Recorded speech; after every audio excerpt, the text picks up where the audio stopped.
Hello, ladies and gentlemen. Happy Monday. Woohoo! Love Mondays. Yes, the best day ever. Mm-hmm. This is Think and Grow Rich with Wen and Jenny. This is the famous Jenny. We are so excited today to dive into chapter 5 with all of you. Mm-hmm. You might wonder, what is this book is so fancy? Let us tell you. This is one of the most famous books in the entire universe to help you think and grow rich, and most importantly, be happy. Mm-hmm. Absolutely. So And for go ahead. for those who haven't seen us yet, we've been doing this for a while now, and I can't believe we're already at week 5. Yes, this is wow, insane. Amazing. So this we were talking earlier. This isn't our favorite chapter, but there's so much to talk about here, and there's so much value in it. So I can't wait to dive in with you. We want to share with you all of them. So really the background is, Jenny and I, we started talking a couple months ago. We really fall in love with the book, with idea, how they help inspire us. And therefore we thought, let's inspire you. Let's bring all those great conversation live to share with all of you. So in case you are curious, we are here to help. So without further ado, I am going to dive into... I love our PowerPoint so much. PowerPoint. We all love and hate sometimes, but don't you worry. We're going to make it fun. And pretty. In case you didn't realize, we like pink. Yes, we're good. Perfect.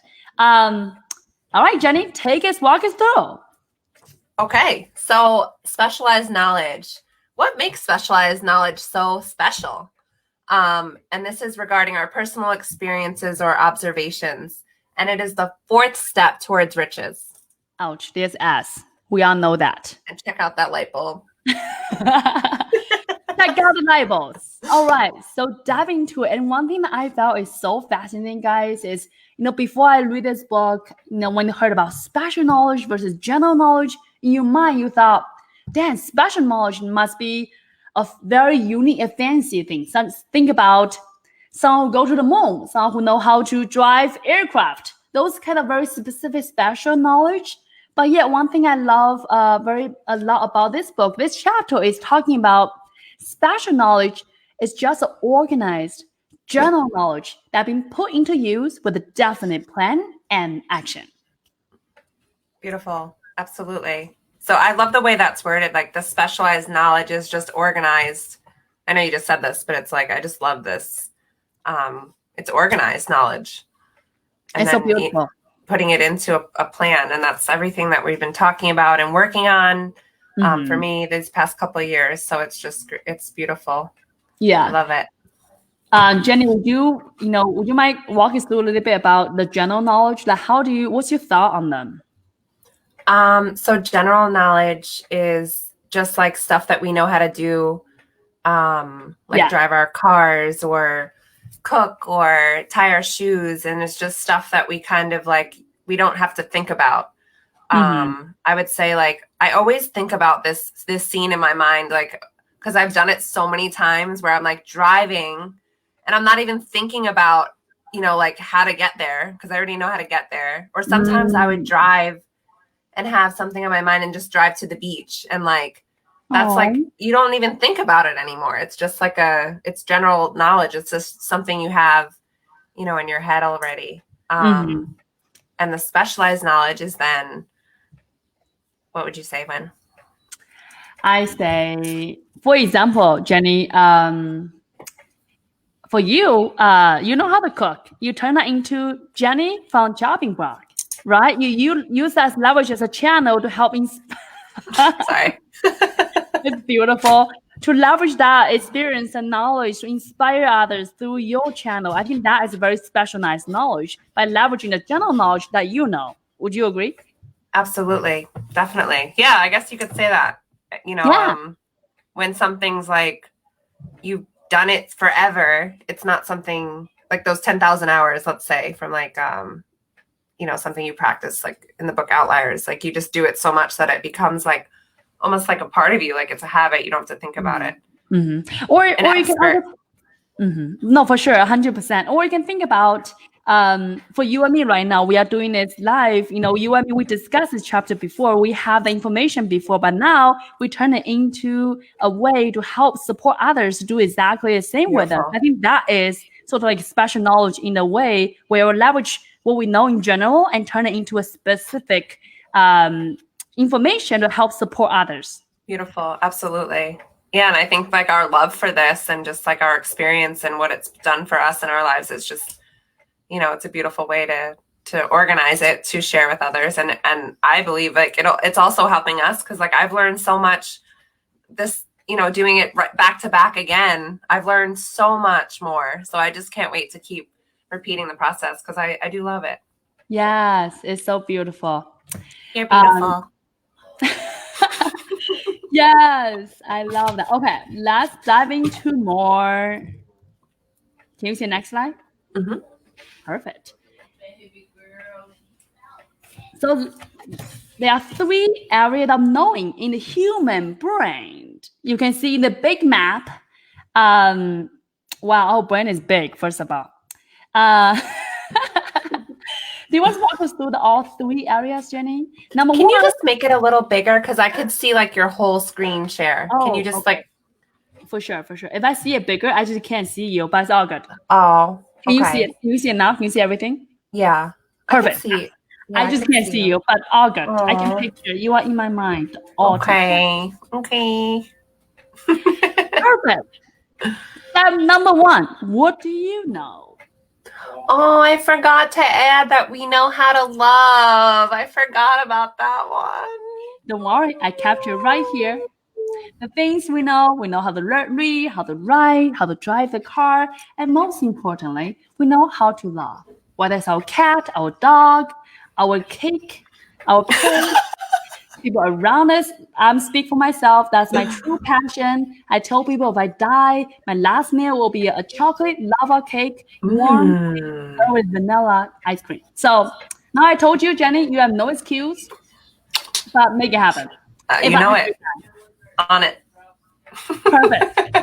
That's number 1. What do we know?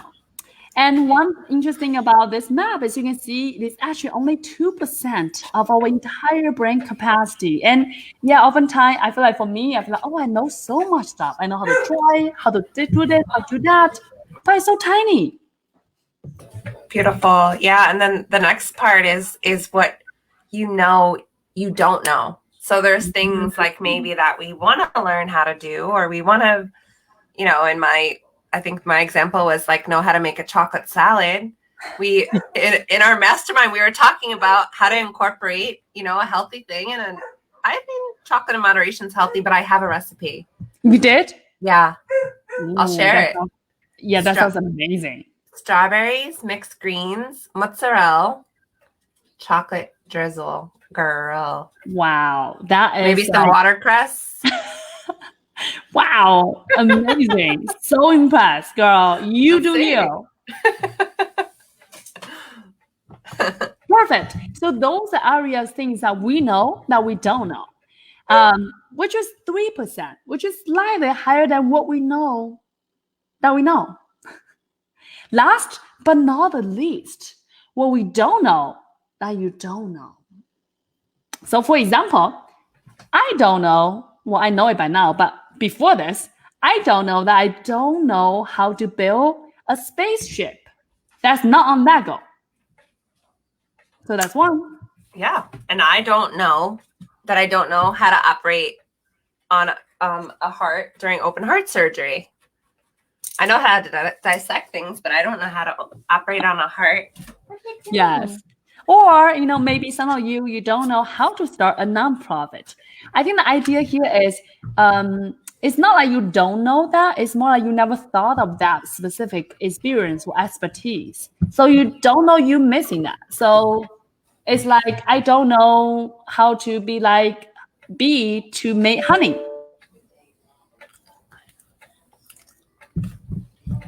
Are you frozen? No, all I can think about is honey. When? Okay. So she's in charge of the slides. I'm going to just give it another minute. Hopefully we come back on. I don't know if it's on my end. I'm getting love. I don't know who it's from. So I'll start going over a few other things that I wrote down here. So basically, you know, you want to have faith, patience, and grace.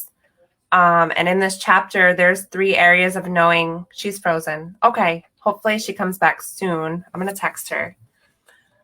Yeah, she's probably going to come back in.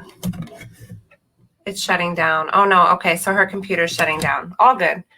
So when we make a choice in our mind, that's when a lot of times we have that quantum shift. Oh, her laptop's out of battery. Okay. Yeah, so we were talking about specialized knowledge, and I just wanted to add, like, there's a distinction that I have recently. It's like, you know, like I think the first time around I wrote like, I want to be financially free. And now, like, realizing that that's not a good goal to have. It's like, what do you really want? You know, you always want to continue to learn. Oh God, Lynn's calling. Hold on. I'm so confused. Oh, and another big distinction is, like, you don't want to close your eyes and say, I'm a millionaire 10 times, and then just wait for it to come to fruition. Like, you got to act on it. Like, you can't just, like, I could sit here all night and be like, I want to be a millionaire. I want to be a millionaire. I want to be a millionaire. But, like, and then I don't act on it or do anything. That's not going to come true. So I know that's, like, a big part of it also. And how we want to shift our feelings. You know, that's the second part of it after we decide what it is that we want. And when we shift those feelings, that's what's going to motivate and inspire us to act on it. So that's that. And you know, you obviously don't want to ever quit and have a strong why. And then during, like, every adversity that you have with it, you just always want to focus on doing this. And I learned, like, with my bachelor's of science and my physician assistant studies degree, like, I didn't have a strong enough why. And I was going after it, you know, kind of honestly for, like, the monetary value of it, and not because it fulfilled me. And then another great part of it is aligning with people who believe in you, I think is really important also, because I was watching something yesterday, and it's like, or even listening, and I saw a couple of people, I think it was Damont John. I saw that he had wrote, like, why even bother spending time with people who don't believe in a dream that you have? Because it's just like, why even have that energy in your field? Why not align with people who do believe in you? Here's my girl, like, when? Hi, I'm back. Wow, it's Monday. My laptop was like, God damn it, I wish it's Sunday. So I decided take a break. Just another manic Monday. Love it.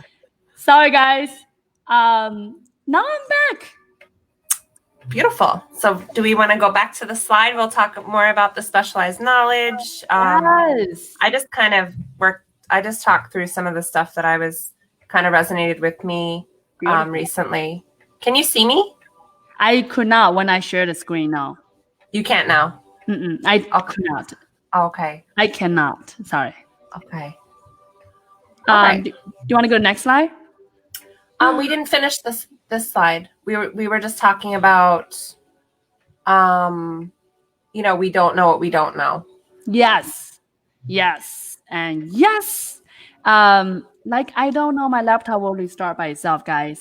The thing is that we did not anticipate. We did not even know we needed to know. We really don't know. And it's fascinating that it's actually 95% of our brain capacity. Isn't that insane, Jenny? Yeah. That's crazy. That's beautiful, though. I love that part. You know, before today, I thought I was genius, but now I thought, wow, I have so much empty inside of me. So, well, I always wondered, like, because I always thought, like, just because they say we only use a part of our brain, it's only a part of our brain at a time. So it's not that we just use. This is what I think I remember learning about. It's not just like we're using that part of our brain. I think it's just at a time. Yeah, I just different things. Yeah, no, I think it's fascinating how human brain have so much intricate into it. The piece we use, the piece you don't, the things we can do to learn. But I think the important part about here is just recognizing the thing that we know are such a small percentage of our brain, and how can we really leverage the general knowledge we know and into the special knowledge and make it work for us in the direction that we want. Absolutely. So let's go to the last but not least slide. Can you see it? So this is how we apply the principle of, it's actually not audio suggestion. This is how we leverage our, this is how we leverage the specialized knowledge. Yes. The previous version did not save, guys. This is laptop is up on Monday. It's all good, girl. Okay. We can talk about the 6 steps that we think is really, really critical. Number 1, not only have you special knowledge, but also adding with imagination. Remember the castle we're talking about? You want to really visualize it and incorporate the knowledge plus imagination, and boom, that's how you have your goal in a very tangible, in a very specific way. So that's number 1. And number 2 is to mix your faith with this idea. And, you know, that's kind of what I was talking about a little bit earlier. I want to add to is like, you just want to believe that you could do it, that it's possible. And there is a good question. Like, I don't know if there's so much in my vortex that I've been learning about, thinking about, but I love the questions you ask yourself. And one of my new ones is, how good can this get? Oh, you know, because I feel like sometimes we put a limit on things, and I just love that question. It's like, how good can this actually get? And just having the faith that, you know, the more you think about it being possible, the easier it gets, and you don't have those limiting beliefs and those things that hold us back. And then, you know, you mix faith with your idea, and then you start to do those actions. Like, you take a course, you learn a skill, you know, in those specialized areas that you're interested in. So beautiful. How do you ask that question? I love that. How good can you get? Like, what? How are you able to do that? Like, in day-to-day, like, do you just, between your bathroom break, you ask yourself that? Yeah, girl. Hey, Donna. Love you. Thanks for watching. Yes. I just think it's a good question to ask. Like, instead of like when things are going wrong, you say like, what am I learning from this? It's like when we're doing this kind of work, I think it's like, how good can this actually get? Like, you know, just sit with that. Like think about how good it could actually be. Beautiful. Yeah, I love that. I don't even know where I got that from. Asking a better question, you get better answers. So once you have faith, once you have the idea, now you just need to make a plan, turn those ideas into the physical manifestation, the fancy word. Absolutely. And that's when you make it a physical and financial reality. That's what I wrote down. All those beautiful things. Yeah. And once you got your plan, really, the next step is take a massive, massive action. And can we give an example for that? Because I know we've both been working on a few things, and some things have come into play. Is there something you want to share with the audience to help them maybe understand that part? Yeah, for sure. You know, I'm going to use the example of morning routine, for example. Like, it's not very natural for me in the past. While I was thinking about write down your goal every morning or try to meditate. or specifically meditation, right? For me, it wasn't very easy in the beginning, but I'm really inspired by you, Jenny, and all the incredible resources I read, I follow. So I decided I'm gonna do that. So what happened is I set my alarm on the time I want to wake up, 5:30 specifically. I know people love 5, but I thought I was 6 o'clock, so I'm gonna meet in the middle. 5:30, that's my time. So I make a plan. And in the beginning, when I wake up and try to meditate, I told you this before, Jenny, I don't feel shit. Like nothing happened. Like I just felt like sitting there and I almost fall asleep, but not really. But one thing is so cool is, now has been 5-6 months later. I do it every single morning. I can't. The first time you told me, I almost fell off my chair. I'm so happy.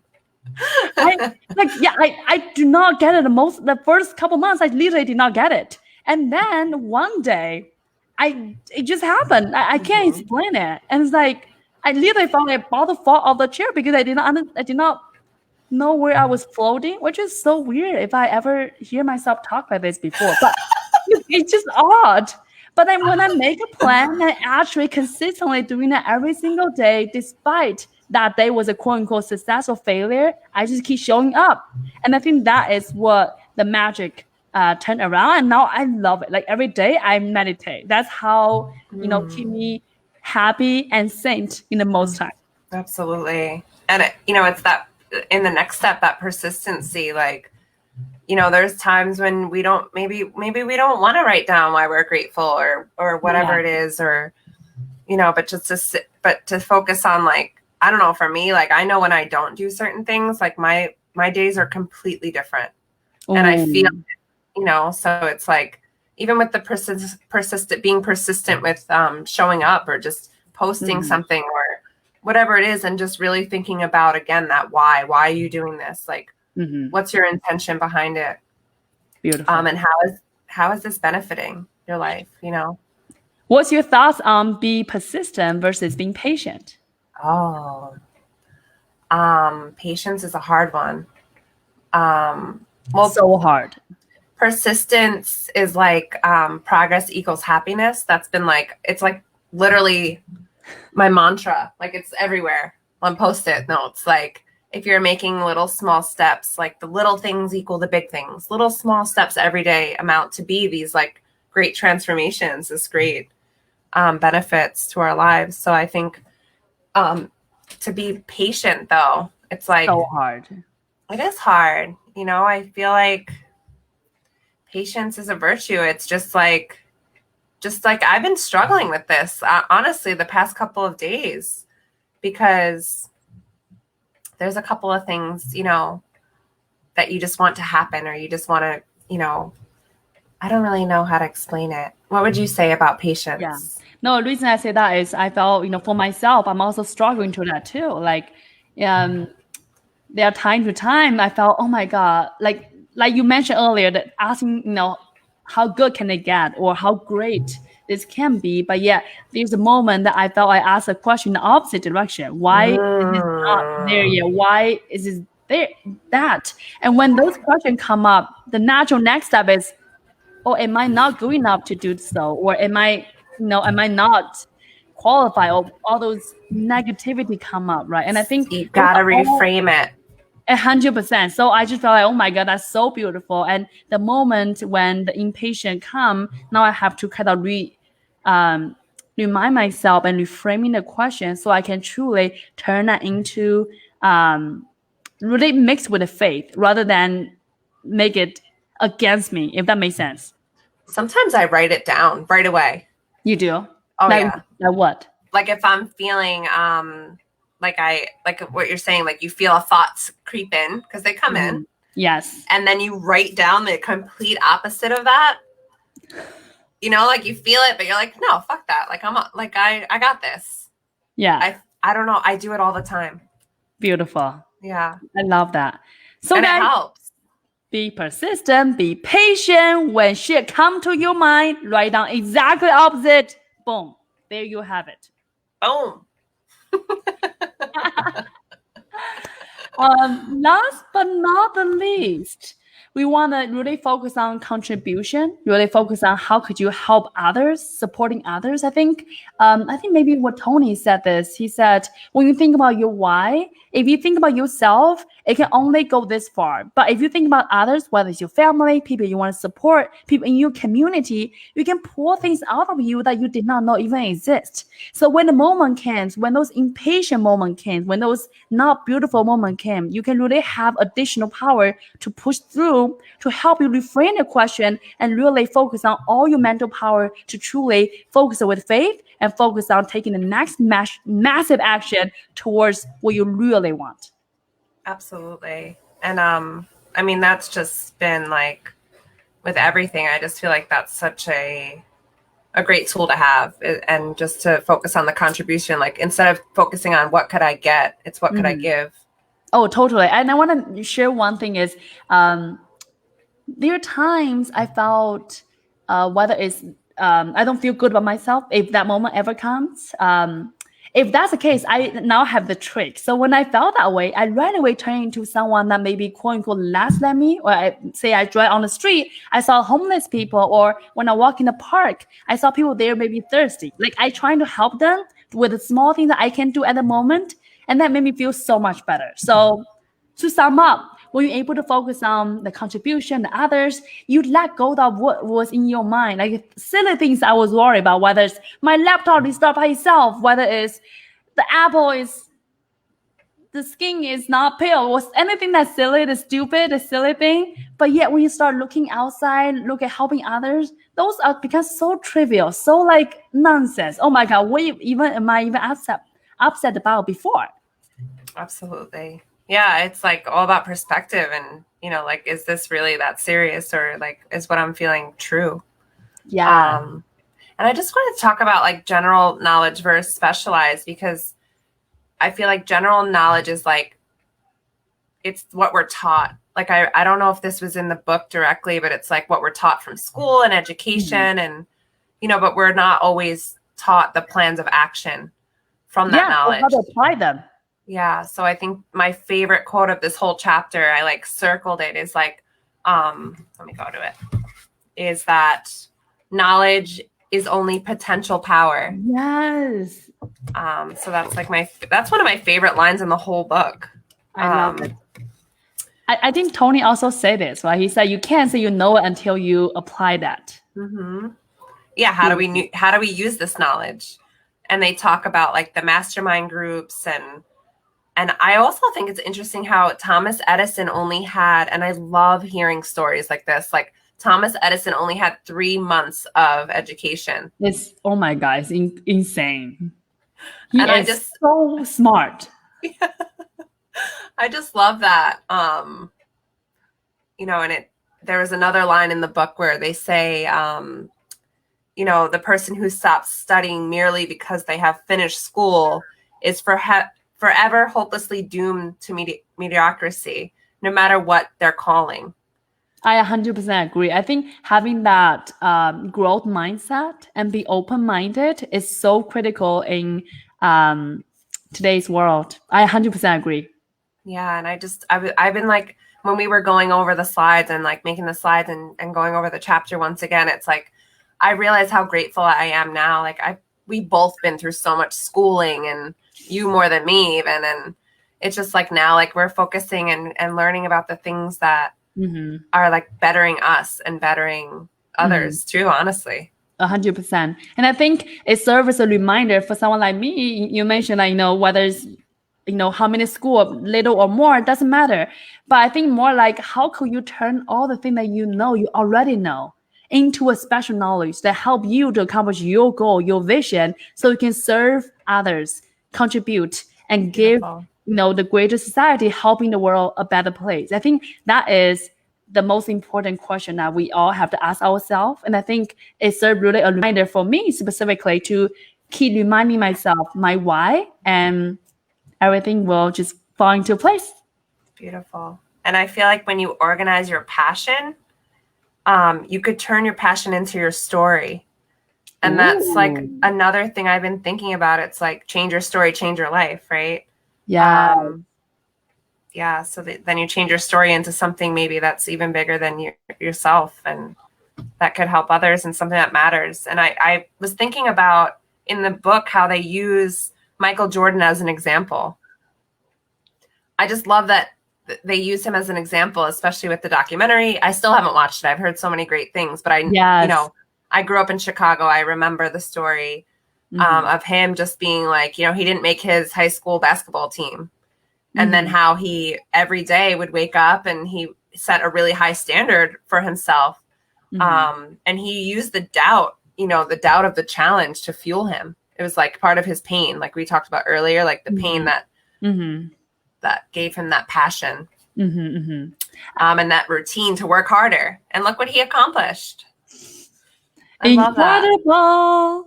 I don't have shoes, but I heard that they are very, very cool. So to sum up, he is very successful. Yeah, and he put his mind to it, made it happen. Beautiful. So yeah, I think really the whole chapter is just about how did you find your own passion by leveraging all the general knowledge you had into a very organized, special way, and leverage that passion project to contribute to help support others. And by doing that along the way, you will become the best version of yourself, and overall your goal, your dream will become true. And can we talk a little bit about, I know we played with an idea with one of the slides about like if you like those limiting beliefs, like of like I don't have the money or I don't have the time, or like there's always resources out there. And I just do want to highlight maybe some of the tools and that we could share that people could use. For sure. I think that's a beautiful question. Really it falls like, oh, when that's incredible, special knowledge is amazing, but what if I don't have additional, resources for another school, another coaching, another this and that? Well, you don't have to always have, or those fancy things, right? Events, seminars, all those incredible inspirations. Well, a few things you can do. One, there's internet.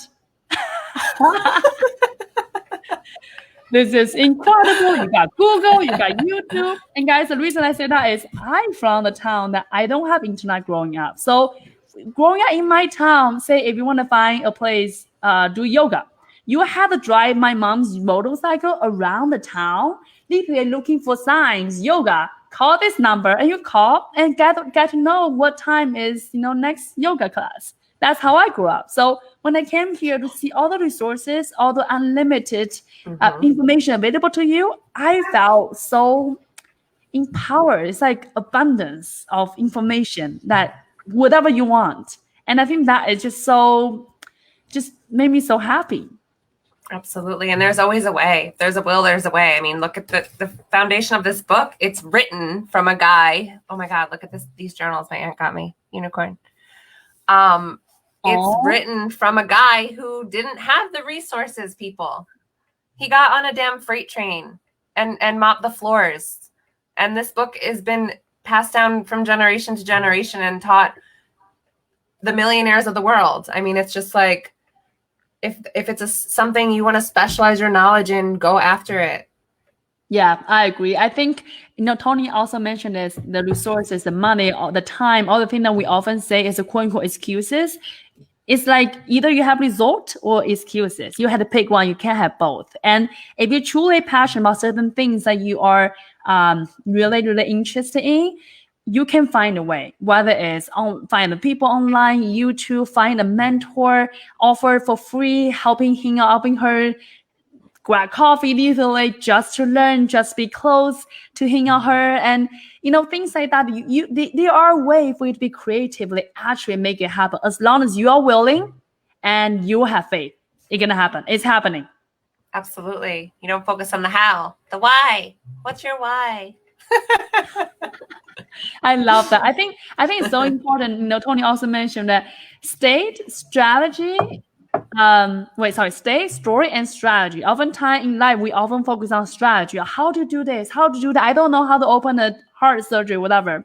Instead of that, come back to state. Come back to think about really your why and really pull yourself out of that state. What is the moment? Like bring that Bring the energy, bring that passion up. When you have the right state, you'll change your story. And therefore, the strategy will naturally come up. Beautiful. You don't need to struggle. You don't need to have so many unlimited resources, money to go to those classes.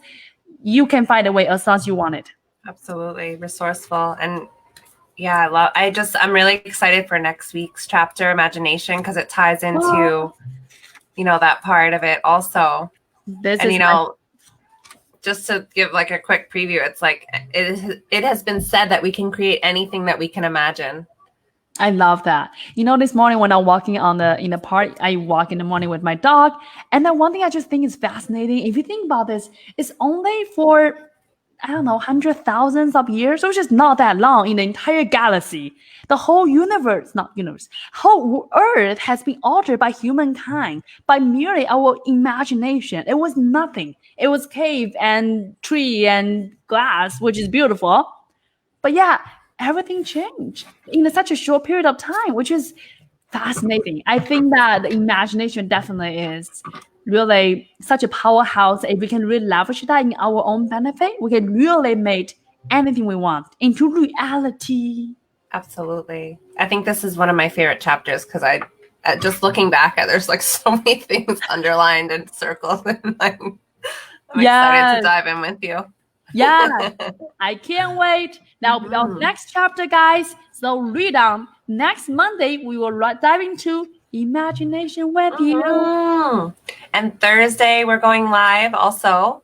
What's the time again? Is it 12 Eastern? Yes. Okay, 12 Eastern. Wait, 12 Central. Sorry. And 1 o'clock Eastern. I knew it. We will send you guys the event time reminder so you will not miss it. But regardless, that will be a time you come online, share with us if you have any questions. If you wanted to share with us your thoughts. We know this is kind of a little quote unquote a dry book. So we want to help you kind of walk through that with all the fun, all the joy, all the understanding. So you can have all the knowledge you need to be the best you can be. And grow rich. Think and grow rich. Love you. All right. Is there anything else you want to add? That'll be all, I think. All right. Well, I had a blast with you tonight, and it always makes it so much more fun to do it with somebody else and to discuss it. So I want to thank you. I love you. No, thank you. This is such a fun and quote unquote boring book. So I'm so honored and so grateful to have you be on this conversation. We bring a lot of examples and make it so fun for each of us to learn. So I'm so grateful for the journey. Donna, let's go. Donna was in my mastermind this morning. Oh. Let's Think and Grow Rich. We're actually reading Change Your Thoughts, Change Your Life. And it's just been a remarkable experience. Let's do it. I love you. Thank you. I love you too. Bye, guys. Ciao.